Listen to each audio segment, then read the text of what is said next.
Thank you, Julian. And it's my pleasure to be joining you today, calling in from Canada to present First Hydrogen. Speaking of Canada, it was very interesting that we recently had the German Chancellor, Olaf Scholz, visiting Canada, where a German-Canadian Hydrogen Alliance was agreed to. So we look forward to progressing the important hydrogen agreement and strategic relationships between our two countries. I think this is a very significant development. Now, by way of introduction, I come to you here today with a little over 20 years of experience in hydrogen, fuel cells, and renewable energy involving projects around the world. Most recently as Chief Commercial Officer at Ballard Power Systems, a fuel cell pioneer and an industry leader with some 40 years experience in the business. I am now the CEO of First Hydrogen's energy business, and again, very happy to be here today. I would also like to note that Germany is very active in hydrogen, and there have been two significant and recent trade shows I'd like to mention. The first is the IAA Commercial Vehicle Show held last week in Hanover, and also the Innotrans International Fair for Transport Technology in Berlin. Both events really highlighted the progress being made to decarbonize the transportation sector. Transportation makes up approximately 1/3 of CO2 emissions. These events showcased hydrogen-powered buses, trucks, and even trains. I was particularly proud of the Ballard team with the showcasing of a Siemens fuel cell train now going into operation in Germany, the first one in Europe for Siemens, as well as Stadler's first fuel cell train going into operation in California in the United States, both powered by Ballard. Now, I've seen many developments over the last 20 years in the hydrogen industry, and my key message today to all of you is one of excitement and urgency. Excitement over the tremendous opportunity in participating in the fast-moving hydrogen economy, and urgency over the need to accelerate decarbonization, as I will further explain in my presentation. So let's move forward. First, please note that I will be talking about our future plans and therefore ask you to read this forward-looking statement at your leisure. Now, we will take time to understand the fundamentals underpinning this fantastic hydrogen opportunity, while also highlighting challenges still being addressed. We will then focus on First Hydrogen as an exciting pathway to participate in what I call the hydrogen megatrend, and then wrap up with any questions. Please note that we had a more technical presentation back in June by Steve Gill, our CEO of Automotive, and Nick Wrigley, our director. This presentation is on the IIF website. So what is this hydrogen megatrend all about? Well, if you are a prior investor in the hydrogen sector, you may have heard statements such as, the hydrogen economy is 10 years away, as in always 10 years. Well, I'm here to tell you that this time is different. This time is now. This time is the result of the convergence of the following key drivers: energy independence, pollution reduction, climate change, energy resilience, and enabling technologies. I start with energy independence. It is truly front of mind, as critical gas supplies from Russia simply cannot be relied upon. Flashback to the oil crisis of the 1970s for a moment. Take the United States. The US Department of Energy has been providing long-term support to oil energy alternatives ever since the energy crisis, and has transformed the US energy scene to one where the US has now become an energy exporter. Unbelievable. Part of the Department of Energy's investments were to nurture renewable energy and zero emissions technologies, as has been the case in the European Union on a sustained basis. Again, I recall some 20 years ago, we were installing hydrogen fueling stations for fuel cell buses across Europe at a company called Stewart Energy. And that was part of what was known as the Clean Europe Transportation Initiative, I think it was, CUTE. So think about that. 20 years ago, we were already doing what we're trying to do today. Now back to energy independence. No country wants to be held hostage because of imported energy being held back. And hence, energy independence has become a fundamental need for all nations, full stop. Pollution reduction. No surprise here, we are a world of city dwellers, and large cities are also becoming mega cities. And with this comes the recognized societal cost of pollution. We are using policy to force zero emissions for mobility. And as a result, some 50% of all cars will be banned from using internal combustion engines by 2040, per a recent McKinsey summary report on the subject. Again, no surprise, we are seeing a flurry of zero-emission cars coming to market, with many car OEMs being much more aggressive than 2040 on phasing out internal combustion engines. Climate change. I remember President George Bush publicly acknowledging climate change in 2002. While we certainly have turned up the heat in the last 20 years since that acknowledgement. I was just in California. California leads North America in innovation relating to practically everything, and especially environmental areas. Yet, California and the Southwest USA are in a mega drought. That is a 20+ year drought. And this drought is worsening the recent heat waves, which are further intensifying the drought in a circular feedback loop. Not the circular economy we were looking for, that's for sure. Plus, we have a monumental crisis in Pakistan with massive flooding, amongst other similar climate catastrophes. Truly, climate change is happening, it's globally recognized, it's accelerating, and the damages are getting super expensive in terms of their cost and impact. Then we come to energy resilience, perhaps a subset of the previous drivers. Energy is essential for our economies, our communications, our basic needs, and we need to further understand the interdependence between all the drivers mentioned thus far, where energy resilience will play an important role. Case in point, a recent Raymond James report highlighted 27 major grid outages. Those are defined as grid outages impacting more than 1 million people, and in the last 4 years, and stated in the report, I quote, "The case for energy resiliency has never been stronger." Well, with all these challenges, there better be some good news, and there is. Necessity is the mother of all invention, and the industry has been hard at work for the last 20+ years to create solutions to the previous challenges. And renewables is a great place to start. I have seen the solar industry grow approximately 100x in the last 20 years. And with scaling, cost fell over 90%. That cost roadmap will also apply to hydrogen. Renewables are now truly affordable. In fact, in a recent study by the Royal Society of Chemists titled, and I love this title, "Low-Cost Solutions to Global Warming, Air Pollution, and Energy Security for 145 Countries," concluded that those 145 countries could go zero emission in the 2035 to 2050 timeframe, with paybacks of less than 6 years on required investments. Less than 6 years. Sounds compelling, sure does. And oh, by the way, that list of countries includes the EU, the UK, Canada, and the United States. Now, if you look at energy storage, battery systems for short duration electrical storage, this business is booming if you haven't noticed. Pump storage has always been there, effective, yet is limited where it can be deployed. And the new solution in town is hydrogen bulk storage.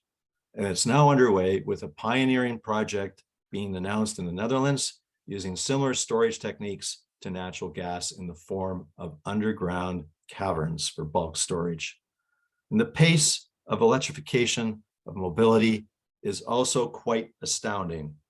The automotive industry has truly pivoted away from the internal combustion engine. As a note, we consider a fuel cell fan an electric fan, as the fuel cell generates electricity and is hybridized with the electric drivetrain.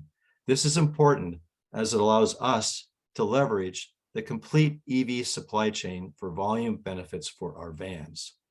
On fuel cells, I've also seen massive improvements in the technology. Fuel cells have been proven in all mobility applications and are being used in forklifts, cars, buses, trucks, trains, as mentioned, ships, airplanes, and also stationary power applications. The generation, distribution, and use of hydrogen is also well defined by codes and standards and has an excellent safety record. At this stage, significant scaling is now occurring. The Hydrogen Council just reported record global numbers for committed investments in our sector. The website for the Hydrogen Council is hydrogencouncil.com for reference, as it is an excellent source of information on our industry. And finally, the Internet of Things and big data. We are connected real time to all operational data, and this is enabling rapid learning and optimization so we can go very quickly with new technology. Truly, the tech foundation is in place for hydrogen. The result, like never before. The most important takeaway today is believe in the green hydrogen economy as the growth opportunity of the decade, if not our lifetimes. The green hydrogen economy is a jobs and growth engine in a net zero world, and everything is happening in rapid pace. Case in point, President Biden's Inflation Reduction Act, aka Green Energy Bill, is signed into law in August, including massive plans for hydrogen economy. Then Ursula von der Leyen, president of the EU Commission, announces the doubling of renewable energy targets by 2030 in order to produce tens of millions of tons of green hydrogen in the European Union each year. And now a further development with the creation of the European Hydrogen Bank in September in order to create a market maker for hydrogen. So trust me, hydrogen is happening, yet challenges still remain. We have always had a chicken and egg challenge of creating a supply and distribution network simultaneously with the vehicles. We need both. And this is a simple takeaway for this conference. We need to have both at the same time. We also need to prioritize. You'll actually see waves of energy transition occurring. Already underway is the first wave, with the displacement of carbon-generated hydrogen and other carbon-based inputs for bulk production processes such as ammonia, steel, and cement. Then, how should zero-emission mobility be phased in? And we'll have to think about that one very carefully in terms of timing to market based on the application. Cost is always front of mind, as costs are now just seeing the benefits of scaling. We need to be creative to help customers make the switch to new technology that is not yet fully scaled. Of course, subsidies are available to help in the short term. And the business impact. We need to instill customer confidence that these solutions provided are equivalent or enhanced to the status quo. An example of this is the need to have similar metrics for reliability, durability, safety, performance, and cost of ownership. The above are practical considerations we at First Hydrogen have thought deeply about. So, how about First Hydrogen? Well, our thoughts and ideas are now plans, actions, and results. We are moving fast, and simply put, our vision is to solve that chicken and egg dilemma by being both the provider and the user of green hydrogen by creating regional green hydrogen ecosystems or hubs. We supply the green hydrogen fuel, we supply the fuel cell vans, and we supply the service. We will provide a flexible bundle depending on the region and customer preferences. We execute this through two business streams: energy or hydrogen solutions and zero emission or automotive business, under the same corporate umbrella, both working hand in hand. Key aspects of our model: holistic in nature to ensure rapid adoption by removing barriers, regional in focus, going after top large addressable markets, high value, total cost of ownership driven to the right applications, in this case, fleets, which we'll talk about shortly. And best technology, best partners, teamwork to go fast while also retaining core IP within First Hydrogen, and direct to customer model, efficient, focused on rapid feedback for continuous improvement. Summarized, automotive plus energy equals a total zero emission solution, equals rapid market adoption and a scalable, sustainable growth plan. So where do we deploy? We will be in or adjacent to cities, for cities need zero emission the most. We will be in investment grade economies for stability. We will go where policy is strong, and we will be where renewable energy is present and is being built out. Hence, the UK, Europe, and North America. Now, I referenced fleets earlier on. This is because fleets represent the highest value proposition today. Fleet customers want zero emission. They are prepared to adopt now. They are first movers. For example, another recent development is the Zero Emission Road Transport Leadership Commitment by the Climate Group. This commitment includes light, medium, and heavy-duty vans and trucks. The commitment is to be net zero by 2040 in the OECD and China and India, so very ambitious plans. And IKEA is an important founding member of this climate group.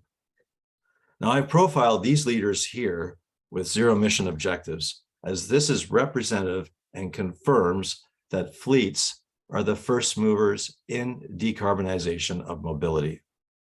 Fleets also make sense as they often need centralized fueling, which is better for economics.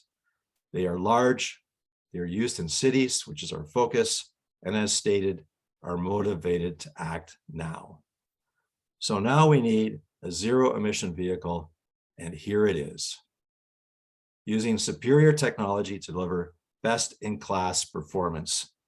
The comparable battery version of this van, our van, has a range of 100 kilometers versus 400 to 600 kilometers with the fuel cell version.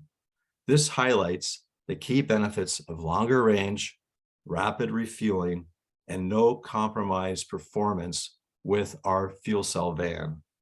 And this is because hydrogen energy essentially weighs less than the equivalent battery storage, much less.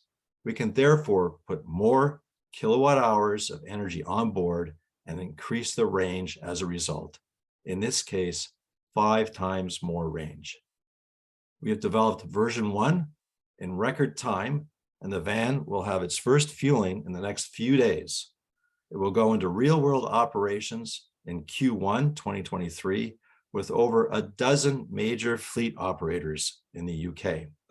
The feedback will inform V2 and longer-term plans for series production. Everything is connected by the cloud, enabling rapid learning. We underpin our tech with leading partnerships in vehicle optimization, in fuel cell technology, in engineering, in market analysis, in production know-how, in operations, and whatever else is needed to successfully deploy our business model. All the key knowledge and capability to deliver holistic green eco solutions wrapped with a compelling hydrogen as a service package. We use the same collaboration principles with our fleet customers to truly work in their best interests, to be transparent with information, and to be there with the right vehicle and hydrogen as a service solution as a complete package in order to accelerate market adoption.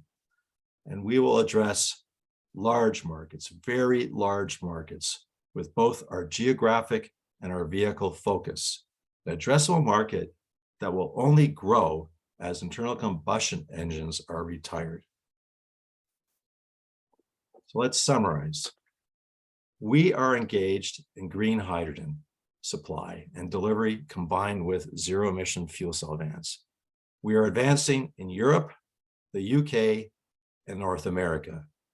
We have tangible results to date and plans to step-by-step grow the business as shown here in our outlook in the next 3 to 5 years. We are focused on regions and applications where we can make the economics work first. We have a team model that allows us to move fast with core leadership driving results. And we have a seriously huge opportunity before us.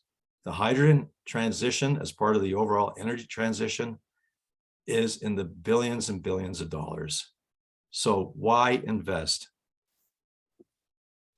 1, green hydrogen is the mega trend of the decade. Trust in green hydrogen for sustained, significant growth opportunity. 2, First Hydrogen has a robust strategy and results to date to effectively enter and scale within the green hydrogen economy. First Hydrogen has the team and partners to execute on our strategy to accelerate decarbonization within the commercial vehicle sector. So I'm very excited to have joined First Hydrogen. Everything we do, everything we are doing points to success. So with that, please join our journey. And now let's turn over to any questions you may have. Thank you very much.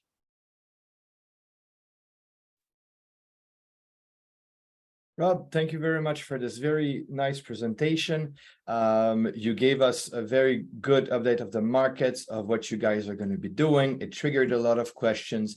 So first, from where do you want to get hydrogen, your own production? So basically this would go also into where do you intend to implementation first? I think you told us UK was maybe the base of it all. So how would you get the hydrogen? Great question. So as I mentioned, the chicken and the egg, we need the hydrogen. This is always the question I've had over the last 20 years. Where do you get the hydrogen? We're going to make it.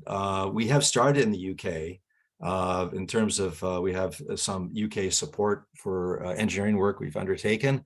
But early on, we recognized that we need to have large addressable markets. So we are active in developing projects in North America, and we will be starting project development in Europe. And through that, we have linked hydrogen production to where the cities are and where the vehicles are used. So this is our focus in those larger geographic markets, while also including the UK. Our first projects are planned in the UK. However, we're very active. This concept of the eco solution, this concept of a bundle, is resonating strongly and differentiates us from pure play hydrogen developers. And there is uptake and interest in this business model in North America, in Europe, and in the UK. Perfect. Second question. How do you want to pay for all the plans? Capital increase by new shares, partners? How will that front look like? Yes, as we move into scale, we look at the business on the infrastructure side, as has been the case with traditional renewable energy infrastructure investments. So there's an established, successful pathway to take, and this is where we do the project development. We tee up all the engineering work, we select the sites, we develop the business models, and then we structure the investments through special purpose vehicles or SPVs. And so this is where infrastructure investors will come in directly And that will be the bulk of the investment, keeping the cash needs of the business relatively light. Great. Following that cash question, how many units of the utility van do you plan to sell in 2025, 3 years from now? So we're going step by step. As I mentioned, we have an important milestone with these van trials, but we're already discussing large volume production in the 2025 to 2027 timeframe. Large volume production would be in the thousands, if not tens of thousands. Perfect. The cost of hydrogen is always described as the bottleneck. At which price do you think hydrogen is really competitive? So it depends on the alternatives. I mean, unfortunately, Europe is going through energy hyperinflation. As you know, I think the variable cost of electricity has just gone through the stratosphere, perhaps. So on that basis, long term, we think, hydrogen has the ability to be produced with, captive renewables or with grid connected renewables, and will be competitive. This is the result of Department of Energy in the US has projections of $1 a kilogram by the end of the decade. They're enhancing that economic value proposition through tax credits prior to that, goal. So overall, we feel, and this is an important point, is what we have to focus on is not the cost of the hydrogen, it's the total cost of ownership of the van. How much does it cost to deliver that package? How much does it cost to drive a kilometer with those packages? By combining advanced technology on the vehicle with higher efficiency, by using green hydrogen, we need to have a compelling total cost of ownership. Our analysis supports that, and we think we will have the highest value proposition in the market on the TCO basis. Perfect. And lastly, question from Ralph. What will be the price of a vehicle? So again, in terms of our business plan, we are focused on total cost of ownership. So, you've seen, I think, a lot of talk about subscription models. So the hydrogen as a service model really is, what's the price of a kilometer? What's the price of delivering that package? And we will be focused on providing that holistic solution so that we can actually bring, at the beginning, more costly technology compared to incumbent technology with a value proposition, and then amortize it through financing so that it's affordable. So it's not so much the old model, this is the new model. The new model is to be creative. I mentioned being creative to find solutions to get customers to adopt. And this is our intention. Of course, if somebody wants to buy the van, I think it will be a premium product, but that's not our strategy. Our strategy is to focus on cost of use, cost of ownership, in order to provide that solution to the fleet customers. And they understand this. This is how they run their business. So we're all about running a business effectively with our customers, and not worrying about first cost versus cost. We're focused on cost of ownership. Perfect. Rob, on that, it's 3:30 here, Central Europe time. I have to stop you. Thank you very much for these 30 minutes. We'll all be looking forward into following your update within the next few months. And great presentation. Thank you very much, Rob. Thank you so much. My pleasure.